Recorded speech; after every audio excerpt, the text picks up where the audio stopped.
노동의 미래라는 주제인데요. 연자는 충남대학교 경제학과 교수이신 유동민 교수님께서 해주시겠습니다.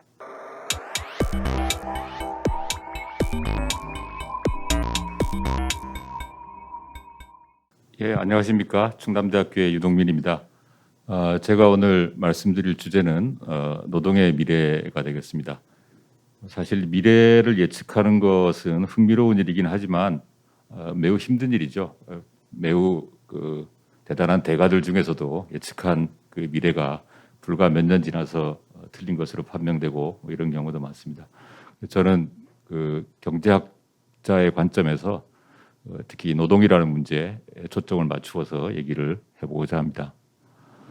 먼저 간단한 그 에피소드 3가지를 말씀을 드릴까 합니다. 첫 번째는 그 2016년도에 우리나라에서 그 이세돌 구단이라고 하는 프로기사와 그다음에 알파고가 바둑을 두었던 그 장면입니다. 사실 바둑은 아시다시피 경우의 수가 매우 많고 하기 때문에 그 컴퓨터나 뭐 인공지능으로 쉽게 이길 수 없을 것이다라는 것이 특히 바둑 애호가들 사이에서는 하나의 그 믿음처럼 되어 있었습니다. 저도 개인적으로 바둑을 매우 좋아하는데요. 근데 이 결과는 사실 그런 분들의 예상을 깨고 알파고의 완승으로 끝이 났고요. 벌써 한 4, 5년이 지났는데 그 이후에 이 바둑 인공지능이라고 할까요? 이것의 발전은 굉장히 비약적으로 이루어졌습니다. 여기서 주목하고 싶은 것은 그 알파고가 어느 자리에다가 그 돌을 놓아야 할지를 말하자면 명령을 하면 그것을 받아서 갖다 놓는 분이 그 당시에도 화제가 됐던 이제 아자황이라고 하는 중국계 대반계 그 박사였는데요. 이분이 그 바둑 실력이 아마추어 6단이라고 합니다. 아마추어 6단이면 주변에 바둑 두는 사람들 사이에서 거의 쉽게 찾아볼 수 없을 정도의 그 최고수급이거든요.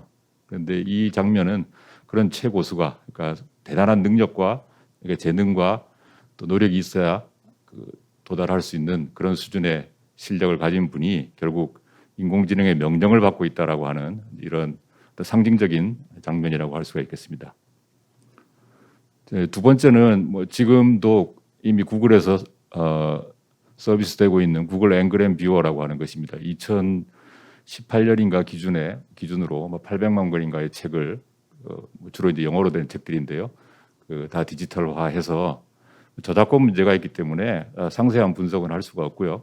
보통 일반 사용자들은 인터넷에서 자기가 원하는 단어를 입력을 하면 그 단어가 그 지난 세월 동안 문서에서 그러니까 책에서 어떤 빈도로 사용되었는가를 보여주는 이런 그래프를 제공하고 있습니다. 이것은 제가 개인적인 연구 때문에 찾아봤던 것인데 경제학에서 생산성이라는 말을 매우 많이 합니다. 프로덕티비티라는 말을 많이 하는데 이 자료를 보면 이 파란색이 프로덕티비티인데요. 1880년대 정도까지는 프로덕티비티가 거의 사용되지 않은 단어라는 걸 알 수가 있습니다. 대신에 프로덕티브니스라고 하는 말이 사용되었고요. 1880년대 이후에 비약적으로 사용 빈도가 증가하다가 특히 1970년대 말 80년대 초반에 대단히 많이 사용되고 있죠. 아마 전 세계적으로 그 선진국의 장기 경제 불황이 지속되는 이제 그런 시점이었기 때문에 생산성에 관한 얘기를 많이 했겠죠. 그 뒤로는 다시 또 감소하고 있습니다. 그래서 매우 간단한 것이지만 이런 것이 그 문헌학적인 연구를 하는 사람들에게는 이것만으로도 대단한 위력이 됩니다. 예를 들어서 이 개발자들이 써놓은 책에 보면 뭐 셰익스피어가 그 새로운 조어들을 많이 만들어냈거든요. 뭐 가십이라든가 수액이라든가 힌트라든가 이런 말들을 단어를 만들어냈는데 셰익스피어가 처음 그 단어를 어디서 언제 썼을까 뭐 이런 것을 가령 옥스퍼드 대학의 셰익스피어 전공한 교수에게 물어보는 것하고 실제로 이렇게 그 구글 앵그램 뷰어를 이용해서 검색을 해보면 그 전문가들도 잘못 알고 있는 경우가 의외로 많다고 합니다. 그래서 이런 문헌학적인 연구의 경우에는 이 정도의 그 데이터만 있어도 상당히 그 위협적인 그런 인간을 위협하는 그런 존재가 되는 것이죠. 최근에 코로나 사태 이후로 전 세계에서 대학에서 온라인 강의를 많이 하고 있습니다. 그래서 이 자료는 2020년도 1학기에 일본의 어느 여자 대학에서 이제 사회학 교수 팀들이 연구한 결과인데요. 온라인 강의를 유튜브로 제공을 했을 때 학생들의 접속 통계를 가지고 그 경향을 찾아냈는데 한마디로 요약을 하면 학생들은 그 강의를 제 시간에 다 보는 게 아니라 1.7, 1.8배속으로 빨리 돌려서 보고 그 다음에 중요한 부분에서만 집중적으로 보는데 그것이 놀라울 정도로 그 클래스에 속한 학생들이 공통된 경향을 보인다는 것을 관찰했습니다. 아마 이것은 특히 한국처럼 인터넷 강의를 많이 하는 그 한국에서는 주변에서도 흔히 볼 수 있는 그런 현상이거든요. 빨리 그 몇 배속으로 감아서 돌리고 있다가 자기한테 필요한 얘기가 나올 때만 집중해서 듣는 이런 패턴을 보인다라는 거죠. 그래서 이것이 시사하는 것은 우리가 보통 30분은 1시간의 반이고 2시간은 1시간의 2배고 시간이라고 하는 것이 굉장히 동질적인 그리고 가분, 쪼갤 수 있는 이런 것으로 생각하는 경향이 있습니다. 그런데 실제로 우리가 어떤 태스크를 할 때 그 태스크에 뭐 8시간 했다라고 하더라도 8시간 내내 동질적으로 일을 하는 것이 아니고 그 생산성이 발휘되는 어떤 집중되는 그런 부분이 있고요. 또 핵심적인 코어에 해당하는 부분이 있다라는 것이죠. 그래서 이 사례는 매우 사소한 사례이긴 하지만 향후의 어떤 노동의 미래에 대해서 그 뭔가 동질적이고 가분적인 시간 이런 것보다는 아주 코어에 해당하는 부분, 그 부분으로 그 일이 집중이 되고 그 이외의 시간은 사실은 뭐 그 보상받지 못하는 시간으로 가거나 인정받지 못하는 시간으로 갈 수 있는 뭐 그런 가능성을 보여주고 있는 것이라고 생각이 됩니다. 자, 최근에 경제학에서 매우 중요한 주제 중에 하나는 그 전 세계적으로 소득 격차가 왜 확대되는가 하는 것입니다. 그 소득 격차의 확대를 설명하는데 크게 2가지 정도의 그 교과서적인 이론이 있는데요. 하나는 숙련 편향적 기술 진보, 그러니까 기술이 계속 발전하는데 그 점점 더 높은 스킬, 숙련을 요구하는 쪽으로 기술이 발전한다 이런 것이고요. 그 다음에 그러다 보니까 그 숙련을 갖춘 사람은 높은 소득을 얻는데 그렇지 못한 사람들은 저소득을 얻게 된다 이제 이런 얘기고요. 2번째는 세계화의 영향입니다. 세계화가 되면서 세계 시장이 통합이 되고 시장이 확대가 되니까 쉽게 얘기해서 한국의 야구 선수가 예전 같으면 한국 그 프로야구 리그에서만 뛸 수가 있었는데 이제는 메이저리그에 가서 바로 뛸 수가 있게 되니까 그 야구를 잘하는 선수한테는 굉장히 큰 기회가 열리는 거고 메이저리그에서 최고 수준의 활동을 하는 그런 선수에게는 천문학적인 연봉이 주어지는 거고 뭐 이러면서 소득 격차가 같은 한국의 야구 선수라고 하더라도 소득 격차가 확대된다라는 것이죠. 그래서 이 2가지가 서로 맞물려 있는데 보통 경제학 교과서에서 얘기하는 그 특히 1980년대 이후에 소득 격차의 원인을 설명하는 이론이 되겠습니다. 또 그 비슷한 내용 중에 슈퍼스타 시열이라고 하는 것이 있습니다. 조금 전에 메이저리그 말씀을 드렸지만 시장이 점점 커지기 때문에 최상층부에 있는 슈퍼스타는 그 시장의 상당 부분을 말하자면 그 먹는 거죠. 그래서 큰 그 수익이나 그 소득을 얻게 되고 나머지 상당 부분들은 그 저소득으로 떨어지는 이런 현상이라는 것이죠.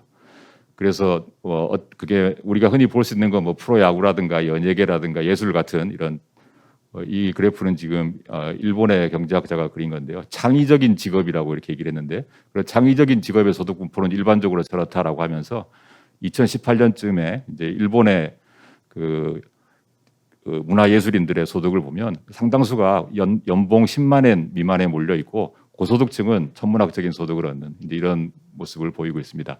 그래서 쉽게 말해서 1등과 2등의 차이가 엄청나게 커진다라는 것이죠. 예전의 패러다임은 한 100등 하면 일정한 정도의 높은 소득을 얻는 그런 구조였다면 이 슈퍼스타 시어리가 관철되는 상황에서는 1등이 거의 대부분을 먹고 2등만 돼도 이제 그 소득 격차가 커지는 이런 상황이 된다는 것입니다. 그래서 이런 문제를 좀 정치하게 설명하는 이론 중에 하나가 클라우디아 골딘과 로렌스 카츠라고 하는 경제학자들이 제시한 교육과 기술의 레이스, 경주 이론이라고 하는 것입니다. 이 그래프에 보시면 이 노란색은 교육이고요.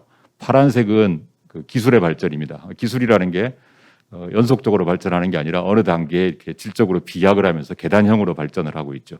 그런데 기술 발전의 속도를 교육의 속도가 쫓아가지 못하게 되면 제일 왼쪽에 보시면 파란색이 노란색보다 위에 있는 이런 경우가 되면 그 새로운 기술에 대한 그 수요는 많은데 그 기술을 갖춘 사람은 적기 때문에 그 사람들의 소득은 매우 높이 올라가고 반대로 나머지 대부분의 사람들은 소득 수준이 떨어지는 이런 상황이 된다는 것입니다. 이게 역전이 돼서 만약에 교육이 기술보다 위로 올라가게 되면 이것은 뭐 굉장히 좋은 상태죠. 이건 OECD에서 그린 그림인데 이것을 프로스페리티 번영이다 이렇게 이름을 붙이고 있습니다.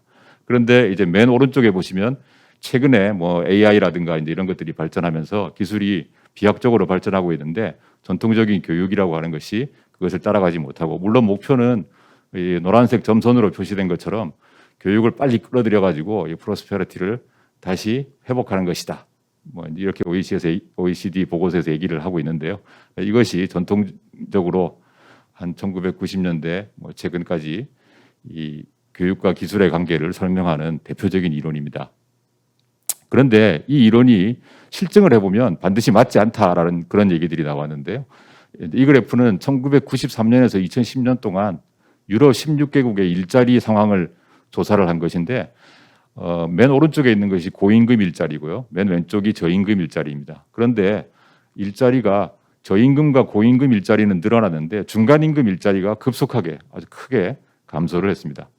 이것은 교육과 기술의 레이스라는 이론으로 설명이 잘 안 되는데 만약에 그 이론이 맞다면 중간임금 일자리가 이렇게 크게 줄어들면 안 되거든요. 최소한 저임금 일자리보다는 덜 줄어들어야 되는데 이것은 아주 양극화가 되고 있습니다. 양쪽으로 쏠리고 가운데 있는 사실 이 중간임금 일자리라고 하는 게 우리가 보통 생각하는 많은 사무직 노동들도 포함을 해서 대부분의 그 일자리가 포함이 되는 것이거든요. 그래서 이 교육과 기술의 경주 이론만 가지고는 설명이 힘들다 이런 반론도 제기되고 있습니다. 그래서 최근에 그 MIT 대학의 에이스 모글루라고 하는 유명한 경제학자가 이걸 좀 뭐 패러디를 해서 비틀어서 The Race Between Man and Machine, 인간과 기계의 경주, 이제는 교육과 기술의 경주가 아니라 인간과 기계의 경주로 패러다임이 바뀌고 있다 이런 얘기를 하고 있습니다. 뭐 맨 처음에 그 에피소드로 말씀드렸던 뭐 그 알파고 바둑 장면 같은 걸 생각하시면 되겠죠. 그 아자항 박사가 만약에 바둑이 어떤 태스크라고 한다면 대단히 높은 스킬을 가진 뭐 프로 기사급은 아니지만 적어도 중상 이상의 스킬을 갖춘 사람인데 그 사람의 노동이라는 게 결국 알파고의 명령을 받아서 정해진 자리에 실수하지 않고 놓는 바둑알을 갖다 놓는 이런 것으로 떨어졌다. 경제학에서 말하는 디그레이딩, 스킬이 그 등급이 떨어지는 이런 것을 상징적으로 보여주고 있습니다. 그래서 이 에이스 모글루는 AI라고 하는 것을 뭐 물론 전공하시는 분들은 어떻게 정의를 하시는지 모르겠지만 경제학적으로 보면 환경을 인식하고 반응함으로써 질적으로 행동하는 기계, 소프트웨어 혹은 알고리즘, 우리가 흔히 뭐 빅데이터라고 얘기하는 것 이런 것까지도 다 포괄해서 넓은 의미에서 얘기를 하고 있고요. 이런 AI의 등장과 그에 따른 자동화의 경향 속에서도 그 노동 수요를 줄이지 않고 또 생산성도 올릴 수 있는 그래서 뭔가 새로운 노동 집약적인 노동을 많이 필요로 하는 이런 일자리의 창출을 목표로 삼아야 된다. 그래서 이게 이제 right AI, 올바른 AI이고 그런데 현재의 진행 방향은 wrong AI, 좀 그릇된 AI의 방향으로 가고 있다. 이제 이런 얘기를 하고 있고 그래서 어떻게 하면 right AI로 갈 것인가에 대한 많은 연구들을 하고 있긴 합니다. 하고 있긴 하지만 현재로서는 어떤 것이 right AI다 이렇게 가야 된다라고 하는 것을 정확하게 제시하지는 못하고 있는 그런 상황이 되겠습니다. 그래서 이런 논의들의 기초에서 노동의 미래와 대안에 대해서 간략하게 말씀을 드려보려고 합니다. 먼저 첫 번째는 그 숙련의 상당 부분이 AI 기반으로 대체 가능하다라는 것이었죠. 아까 사실 저도 경제학 중에서 경제학설사라고 해서 문헌 연구를 많이 하는 그런 편인데요. 제가 하는 많은 일 중에 그 경제학자로서 하는 일 중에 공부 중에 중요한 것은 한 19세기 또는 20세기 초반에 나온 그 위대한 경제학자들의 문헌을 읽고 해석을 하고 새롭게 해석하고 뭐 이런 작업들이거든요. 그래서 그렇게 하는데 상당히 많은 부분은 내가 그 책을 오랫동안 읽어왔고 기억을 하고 있고 이제 이런 것이 저의 스킬입니다. 그런데 이런 부분이 아까 뭐 구글 앵그램 뷰어와 같은 그런 아주 심플한 그 장치에 의해서도 쉽게 무력화될 수 있는 이런 측면이 있습니다. 그다음 두 번째는 이 숙련 중에서 코어에 해당하는 부분만 집중적으로 활용하는 그런 시스템이 형성이 될 수가 있습니다. 아까 에피소드 세 번째에서 그 온라인 강의의 예를 들었는데 뭐 그런 것들이 있을 수가 있죠. 그래서 흔히 이제 이런 지적들에 대해서 얘기하는 것들이 그래도 페이스 투 페이스 사람과 사람이 직접 만나서 감정 노동을 하고 대면 커뮤니케이션 하는 것은 여전히 AI가 대체할 수 없는 최후의 보루가 될 것이다. 이제 이런 식의 얘기를 많이 하고 있는데 제가 개인적으로 생각할 때는 그런 얘기도 좀 회의적이라고 생각이 됩니다. 매우 고급의 최고 수준의 감정 노동과 최고 수준의 페이스 투 페이스 커뮤니케이션은 쉽게 AI가 대체할 수 없을지 모르나 이미 그 평균적인 수준의 그 커뮤니케이션은 페이스 투 페이스가 아닌 방식으로도 얼마든지 대체가 되고 있습니다. 아주 단순하게는 뭐 햄버거 가게에 가서 주문을 하는 것, 뭐 이런 것에서부터 그 다음에 뭐 우리가 일상적으로 많이 볼 수 있는 뭐 아이폰의 시리 같은 것도 보면 이 초기 버전에 비해서 대단히 그 커뮤니케이션 능력이 향상이 되었고 특히 한국어보다 그 데이터가 많이 쌓여 있는 영어 같은 경우에 보면 상당히 많이 좋아지고 있습니다. 그 다음에 언어학자들의 연구에 따르면 인간의 커뮤니케이션이라고 하는 것이 사실 그 사용하는 어휘나 상황에서 사용하는 어휘 뭐 이런 상황에서는 이렇게 얘기해야 된다라고 하는 뭐 이런 것들이 생각처럼 그렇게 많지가 않습니다. 우리가 뭐 영어 단어 배울 때 2만 단어, 3만 단어 뭐 이렇게 얘기를 하지만 사실은 그것보다 훨씬 적은 수의 단어를 조합해서 상황에 맞게 사용하는 거고요. 우리가 보통 일상생활에서 하는 커뮤니케이션이 잘 안 되는 중요한 이유는 상황에 맞지 않는 말을 엉뚱하게 하는 것 때문에 문제가 생기는데 이 실제로 그 정해진 패턴, 뭐 말뭉치 이런 것들을 데이터로 쓰게 되면 사실 직접 인간과 인간이 얼굴을 마주보면서 하는 것은 아니더라도 상당히 많은 부분의 커뮤니케이션도 대체가 될 수 있는 뭐 어떻게 보면 암울한 가능성이긴 한데 그렇게 볼 수가 있을 것 같습니다. 개인적으로는 이런 상황의 변화는 큰 위기가 되고 또 한편으로는 큰 기회가 될 수도 있습니다. 굉장히 확률은 낮지만 내가 정말로 최고 수준의 어떤 그 스킬을 갖추게 됐을 적에는 그 이전에 그 생각하던 평균적으로 생각하던 것에 비해서 훨씬 더 많은 소득도 얻을 수 있고 평판도 얻을 수 있고 이런 기회가 되는 것이죠. 그런데 이 전체적인 그 숙련 변화의 방향이라고 하는 것이 지금까지 말씀드린 것처럼 그런 기회를 양적으로 계속 줄여 나가고 있는 이런 추세이기 때문에 쉽지가 큰 위기가 동시에 되는 것이죠. 뭐 현실적으로는 이제 자격증이라든가 무슨 지적재산권이라든가 이런 법률적인 제도적인 진입 장벽으로 인해서 렌트를 경제학에서 말하는 렌트라는 거는 어떤 그 법적, 제도적, 사회적 요인 때문에 기회비용보다 더 큰 소득을 얻는 이제 이런 상황을 말하는 것인데요. 이건 개인적으로는 뭐 대안이 될 수가 있겠지만 당연히 사회적으로는 대안이 될 수가 없겠죠. 뭐 예를 들면 이제 변호사 같은 경우에 자격이 없으면 변호사 업무를 수행할 수 없게 되는데 개인적으로는 뭐 렌트를 누릴 수가 있지만 이런 식으로 그 사회 전체의 어떤 노동의 미래를 기획할 수는 없을 것입니다. 그 다음에 흔히 교육의 얘기를 많이 하는데 아까 교육과 기술의 경주에서 보신 것처럼 최근에 그 뭐 AI로 대표되는 기술 수준의 발전이 굉장히 빠르기 때문에 과연 모든 사람을 고등교육이건 뭐 직업교육이건 그걸 통해서 모든 사람을 그 수준에 맞추어서 교육하는 것이 현실적으로 가능한가 이런 문제가 있을 수가 있습니다. 그래서 전체적으로 그 교육 수준을 끌어올리는 것은 분명히 필요한데 그 교육만으로 그 교육에 의해서 쌓인 스킬만으로 어떤 소득의 양극화라든가 이런 것들을 벗어나게 해줄 수 있는가라는 것은 사실 의문의 여지가 있다라는 것이죠. 물론 사회 전체적으로 그 대부분의 그 노동자들 또는 그 행위 주체들이 일정 수준 이상의 어떤 인지적인 능력을 갖추고 그렇게 함으로써 사회 전체의 어떤 평균적인 생산성을 끌어올리는 것 이것은 분명히 필요하지만 지금까지 제기했던 그런 문제를 해결하기에는 쉽지가 않다라는 것입니다. 그래서 결국 이제 라이트 AI 그 에이스 모글루가 얘기하는 라이트 AI가 무엇인지를 결정하는 것 자체가 사실은 그 사회적인 합의를 필요로 하는 정치적인 그런 과정이 됩니다. 최근에 뭐 선거도 맞물리고 하면서 우리나라에서 기본소득 같은 얘기가 많이 나오고 있습니다. 특히 아까 그 일본 학자의 그림에서 보았듯이 문화예술이나 뭔가 좀 경제적으로 이윤 창출이 잘 안 되는 이런 부분에 종사하지만 또 사회적으로 그 외부적인 효과가 있는 이런 부분에 대해서 활동을 위해서는 최소한의 어떤 그 생활을 유지할 수 있는 소득을 무조건적으로 주는 것이 필요하다. 이런 논의는 전 세계 여러 나라에서 많이들 얘기하고 있습니다. 그런데 이제 이것 자체가 이런 발상 자체가 그 사회적인 합의를 필요로 하고 그것과 관련된 많은 뭐 납세자라든가 그 세금을 부담해야 되는 뭐 이런 사람들을 설득해 나가는 그런 정치적인 과정이 필요한 것이죠. 그리고 소득은 일을 해서 벌지만 그 소득 일을 하지 않는 그 여가 시간에 자기가 유용하게 하는 활동을 한다라고 하는 이 컨셉 자체가 사실은 노동의 미래라고 하는 오늘의 그 주제로 보면 좀 암울한 것이라고도 할 수가 있습니다. 그러니까 노동의 미래라는 게 정말로 제대로 된 밝은 것이 되려면 우리가 일해서 어떤 만족을 찾고 또 소득도 벌고 그 자기 실현을 해야 되는데 그것을 어쩔 수 없이 그렇게 할 수 없는 과정으로 전제를 해놓고 노동과 여가를 분리해서 베이직 인컴 같은 걸 해결하자 또 이런 얘기라고 비판을 할 수도 있기 때문에 상당히 어려운 문제가 되겠습니다.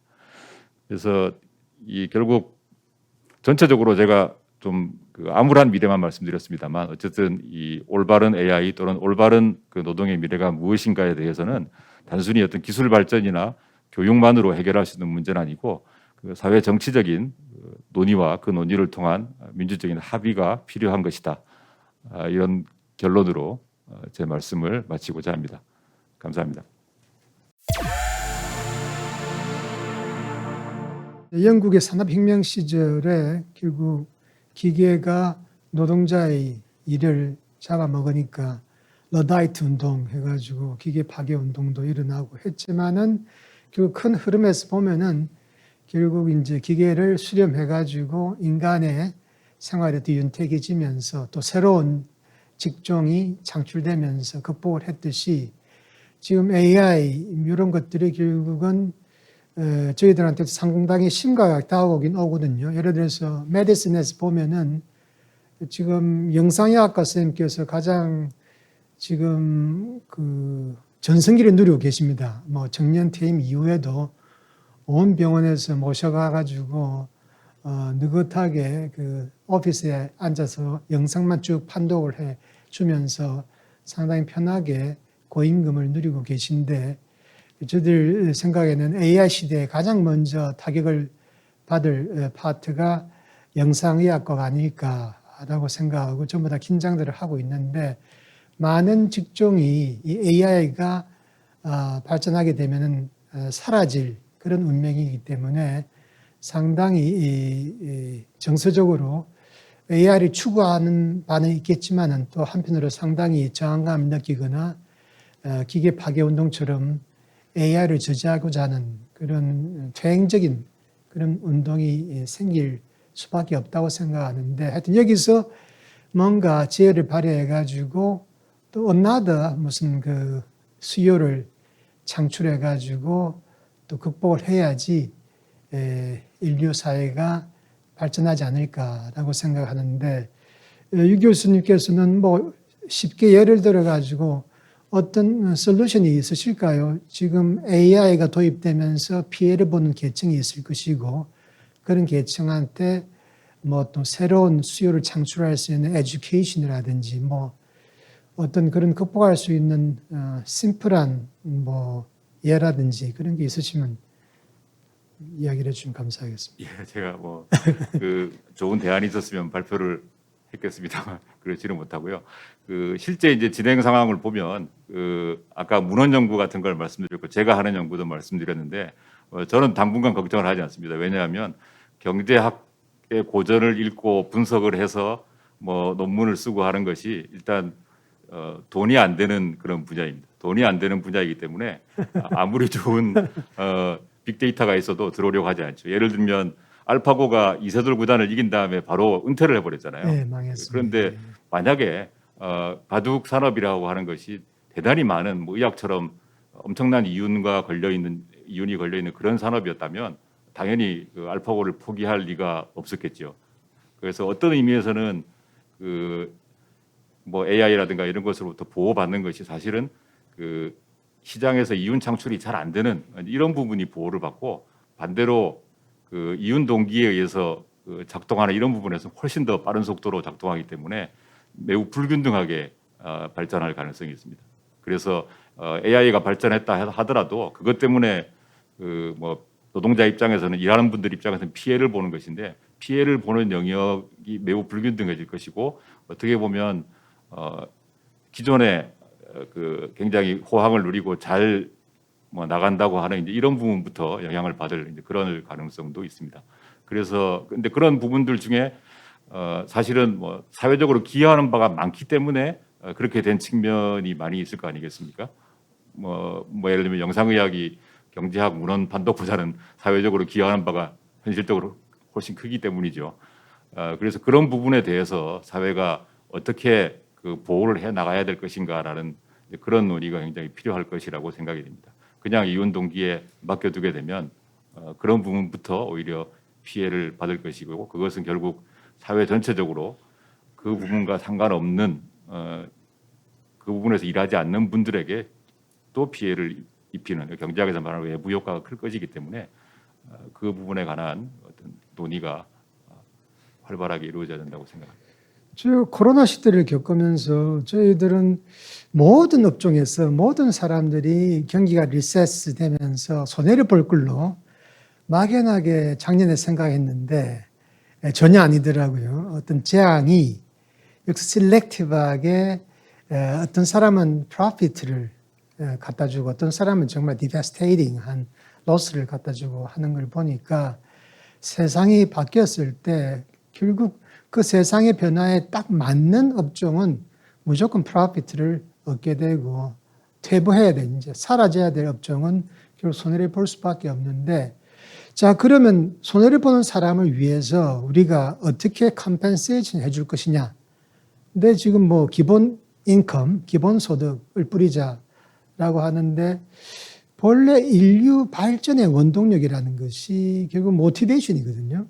모티베이션, 인센티브에 대한 모티베이션 등등 있기 때문에 인류가 발전해 왔는데 그냥 기본적으로 뭐를 인컴을 보장해 준다 하게 되면 그런 모티베이션이 싹 없어지기 때문에 상당히 역전의 찬스를 만들어내는 데는 뭐 전혀 희망이 없다고 생각합니다. 그래서 저는 이게 오버폴로우하는 그런 프로피트를 많이 가진 어떤 분야에서 손해를 본 분야에 어떤 모티베이션을 살려가면서 뭔가 구조가 뭔가 콩고물이 떨어진다든지 해가지고 하는 그런 제도를 경제학자들이 만드셔야지 그냥 뿌려가지고는 그 사람들이 최저 생활은 하겠지만은 결국 뭔가 궁리하면서 다시 역진의 발판을 만들어내는 그런 자생력은 오히려 가해가 먹는 게 아닌가라는 생각을 합니다만은 뭐 어떻게 간단하게 한마디 해주시고 그 다음으로 넘어가겠습니다. 예, 뭐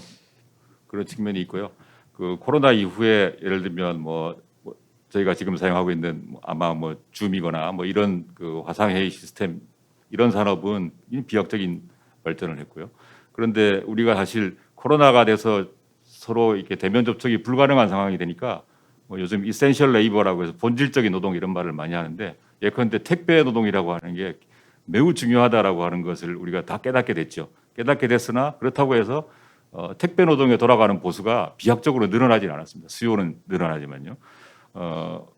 그래서 이게 무슨 말씀이냐 하면 이런 기술 발전에 따라서 프로핏을 얻는 부분과 그다음에 그것이 꼭 그 사회적으로 필요한 정도에 비례해서 프로핏을 얻는 것은 다르다라는 거죠.